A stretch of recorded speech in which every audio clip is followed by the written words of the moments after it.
قرآن مجید میں بڑے پیارے الفاظ اللہ تعالیٰ نے بیان فرمایا ہے کہ اللہ تعالیٰ نے ارشاد فرمایا ہے کہ وَلَقَدْ زَرَعْنَا لِجَهَنَّمَ كَثِيرًا مِنَ الْجِنِّ وَالْإِنسِ، ہم نے جہنم کے لیے بہت سارے انسانوں اور جنوں کو پیدا کیا ہے، اور اس کی وجہ یہ بتائیے کہ لہم قلوب لا یفقہون بہا، ان کے دل تو ہیں، دل و دماغ ہے، لیکن وہ سوچتے نہیں ہیں۔ وَلَهُمْ آیُنٌ، ان کی آنکھیں ہیں، لا یبصرون بہا، لیکن وہ ان کے ذریعے دیکھتے نہیں ہیں۔ وَلَهُمْ آذَانٌ، ان کے کان تو ہیں، لا یسمعون بہا، لیکن وہ ان کے ذریعے سنتے نہیں۔ اولئک کالانعام، یہ جانوروں کی طرح ہیں، جانوروں جیسے ہیں، بل ہم اضل، بلکہ ان سے بھی گئے گزرے۔ یعنی اللہ تعالیٰ نے اتنی بڑی نعمتیں عطا کی ہمیں سوچنے سمجھنے کی صلاحیت عطا کی، دیکھنے کے لیے آنکھیں عطا کی، سننے کے لیے کان عطا کیے، لیکن ہم نے ان صلاحیتوں سے وہی کام لیا جو جانور لیتے ہیں۔ جانور بھی دیکھتا ہے جی، جانور بھی سنتا ہے، اور تھوڑا بہت غور و فکر جانور بھی کر لیتا ہے۔ صرف آپ تھوڑا سا اس کا تجربہ کر کے دیکھیں، ایک چیونٹی کہیں جا رہی ہو، آپ اس چیونٹی کے آگے ایک تنکا رکھ دیں صرف، اب دیکھیں چیونٹی کیا کرے گی، کیا کرے گی جی؟ فوراً راستہ بدلے گی۔ اب وہ راستہ بدل کے جس طرف جا رہی ہے اس طرف تنکا رکھ دیں، اب پھر چیونٹی راستہ بدلے گی۔ تیسری دفعہ جب آپ تنکا اس کے آگے رکھیں گے نا، تو اب چیونٹی جو ہے اب سوچے گی، اور اب وہ راستہ نہیں بدلے گی، بلکہ تنکے کو پار کر جائے گی، اسے عبور کر جائے گی۔ تو یہ کتنے سے کیڑے کا یہ حال ہے۔ تو اللہ تعالیٰ نے انسان کو تو اشرف المخلوقات بنایا، لیکن انسان ان اب اللہ کی دی ہوئی صلاحیتوں سے کام کیا لے رہا ہے؟ وہی کام لے رہا ہے جو جانور لے رہے ہیں۔ کتنے انسان ہیں جی اس دنیا میں جو بالکل ایک جانور والی زندگی گزار کر اس دنیا سے چلے جاتے ہیں۔ جانور کی زندگی کیا ہے؟ پیدا ہوتا ہے، کھاتا ہے، پیتا ہے، کھیلتا ہے، مزے کرتا ہے، بچے ہوتے ہیں اس کے، اور پھر وہ مر جاتا ہے۔ تو آپ دیکھیں کتنے انسان جو ہے اسی طرز پر زندگی گزار رہے ہیں، پیدا ہوتے ہیں، کھاتے ہیں، پیتے ہیں، مزے کرتے ہیں، بچے ہوتے ہیں ان کے بھی، اور وہ مر جاتے ہیں۔ تو پھر اشرف المخلوقات کس بات کا ہوا انسان؟ تو یہ وہ تھا جی، ہم نے انہیں سوچنے سمجھنے کی صلاحیتیں عطا کی، تو وہ سوچیں، غور و فکر کریں۔ قرآن تو بار بار دعوت دیتا ہے کہ افلا یتدبرون القرآن، کیا یہ قرآن میں غور و فکر نہیں کرتے؟ ام علی قلوب اقفالها، یا ان کے دلوں پہ تالے پڑے ہوئے ہیں؟ ان فی خلق السماوات والارض واختلاف اللیل والنہار لآیات لأولی الالباب، بے شک زمین و آسمان کی تخلیق میں اور رات اور دن کے آنے جانے میں بہت بڑی نشانیاں ہیں عقل والوں کے لیے۔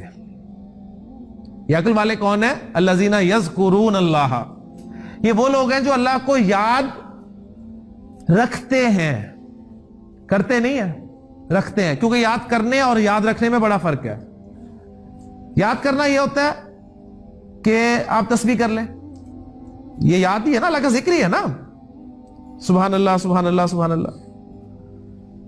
اور یاد رکھنا یہ ہوتا ہے چاہے آپ تسبیح نہ کر رہے ہو، لیکن آپ کو ہر وقت اللہ یاد ہو۔ تو یعنی یاد رکھنے میں ذکر خود بخود آ جاتا ہے، یاد کرنا، لیکن یاد کرنے میں رکھنا نہیں ہوتا۔ بعض اوقات آپ کے ہاتھ میں تسبیح ہوتی ہے، اللہ کا ذکر زبان پہ ہوتا ہے، لیکن مال بیچتے ہوئے آپ 2 نمبری کر رہے ہوتے ہیں، تو وہ اس وقت آپ اللہ کو یاد تو کر رہے ہیں، لیکن اللہ کو یاد رکھ نہیں رہے۔ یہ فرق ہے اللہ کو یاد کرنے میں اور اللہ کو یاد رکھنے میں۔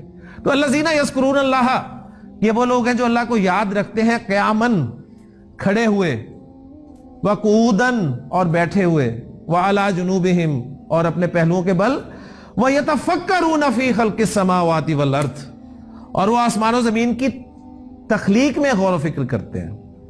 وہ آسمان پہ غور کرتے ہیں، آسمان کو دیکھتے ہیں، تو وہ غور و فکر کرتے ہیں کہ آسمان اللہ نے کیوں بنایا ہے، کیوں بنایا جی اللہ نے آسمان؟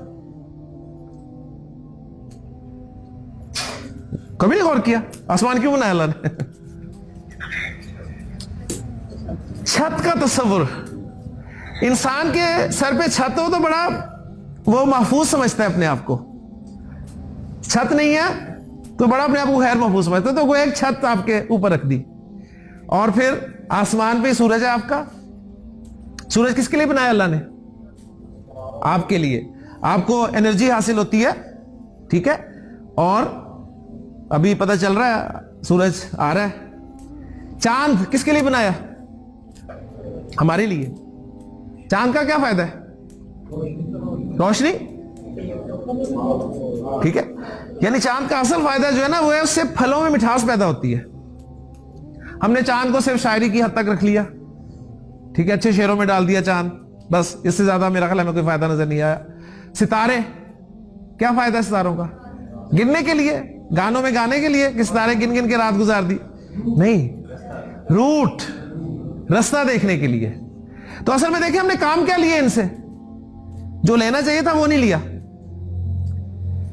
फिर जमीन, जो कुछ अल्लाह ताला ने पैदा किया, जरा थोड़ा सा गौर करता है जब इंसान तो इस नतीजे पहुंचता है कि अल्लाह ताला ने ये पैदा किया है सब कुछ, लेकिन मकसद इनके पैदा करने का अल्लाह ताला ने अपने लिए नहीं पैदा किया बल्कि मेरे लिए पैदा किया। ये इंसान को सर्व कर रहे हैं। सूरज, चांद, सितारे, फल, सब्जियां, दरख्त, पौधे, सब चीजें अल्लाह ताला ने इंसान के लिए पैदा की। तो जब ये सब चीजें पैदा की और इन सब का मकसद एक ही है कि ये इंसान के लिए पैदा किया गया, तो क्या जिसके लिए इन सब को पैदा किया गया वो बेकार पैदा किया गया होगा? वो बेकार पैदा नहीं किया गया। गोया इस इंसान के पैदा करने का भी कोई मकसद है। और इंसान के पैदा करने का क्या मकसद है? मैं कहता हूं अक्सर इसमें हमें वो शेर याद आ जाता है कि वो दर्द दिल के वास्ते पैदा किया इंसान को, लेकिन वो आयत कुरान की याद हमें आ जाए तो असल सबक है हमारा कि मा खलक़तुल जिन्ना वल इंसा इल्ला लियाबुदून, कि मैंने इंसानों जिन्नों को सिर्फ अपनी इबादत के लिए पैदा किया। तो ये जो दर्द दिल है ये भी अल्लाह की इबादत का ही हिस्सा है। हुकूकुल्लाह, हुकूकुल इबाद, तो अक्सर लोग बड़े बात करते हैं कि हुकूकुल्लाह तो अल्लाह ताला माफ कर ही देगा, हुकूकुल इबाद माफ नहीं करेगा। लेकिन ध्यान में रखिएगा कि हुकूकुल इबाद भी किसका हुक्म है? वो भी अल्लाह का ही हुक्म है, वो भी हुकूकुल्लाह ही है। और अल्लाह चाहेगा तो हुकूकुल इबाद भी माफ कर देगा, ध्यान में रखिएगा। बस अल्लाह चाहे, बात यह है। तो कोई गारंटी नहीं है इसकी कि हुकूकुल्लाह माफ ही कर देगा वो। यानी नमाजें हम नहीं पढ़ते, रोजे, नेक काम इसलिए करते, कोई नहीं, अल्लाह के हुकूक है, अल्लाह ताला तो माफ कर ही देगा। अल्लाह ताला जिसको जो चाहे माफ कर दे, कोई अल्लाह को पूछ नहीं सकता, लेकिन कुछ ना कुछ तो हमने करना है। तो गोया वो गौर फिक्र के बाद बात को मुकम्मल करता हूं कि गौर फिक्र के बाद वो इस नतीजे पहुंचते हैं कि रब्बना मा खलकता हाजा बातिला, ऐ हमारे रब तूने ये सब कुछ बेमकसद बेकार पैदा नहीं किया। इसका एक मकसद है, और वो मकसद क्या है कि मुझे सर्व करने में लगे हुए हैं। सुबहाना का, तू पाक है इस बात से कि कोई काम बेकार करे। फिर साथ ही उनके जहन में यह बात आती है कि अगर मैंने अपना मकसद पूरा ना किया, आप बड़ी मेहनत से दुनियावी तालीम हासिल करते हैं, और मकसद आपकी दुनियावी तालीम हासिल करने का क्या होता है जी? नौकरी, डिग्री मिलती है आपको और नौकरी के लिए आप अप्लाई करते हैं। अगर बड़ी से बड़ी डिग्री आपके पास हो और नौकरी ना मिले तो आप उस डिग्री को फ्रेम करा के रखते हैं। दिल क्या करता है जी? फाड़ नहीं दिया जाए, जला दिया जाए ऐसी डिग्री को। और जब डिग्री जला दी जाती है, क्यों? इसलिए कि उस डिग्री ने अपना मकसद पूरा नहीं किया। तो अल्लाह ताला फिर इंसान को भी जलाएगा। इसलिए वो इंसान कहता है फकिना अज़ाबन नार, बस तू हमें आग के अजाब से बचा। तो ये गौर फिक्र है जी, जो कि हम बिल्कुल ही नहीं करते। तो गौर फिक्र किया करें। अल्लाह ताला से दुआ है कि अल्लाह ताला हमें गौर फिक्र करने की तौफीक अता फरमाए। इनकी बात फैलाना सदक़े जारिया है। सवाब की नीयत से वीडियो को शेयर जरूर कीजिए। जज़ाकल्लाह।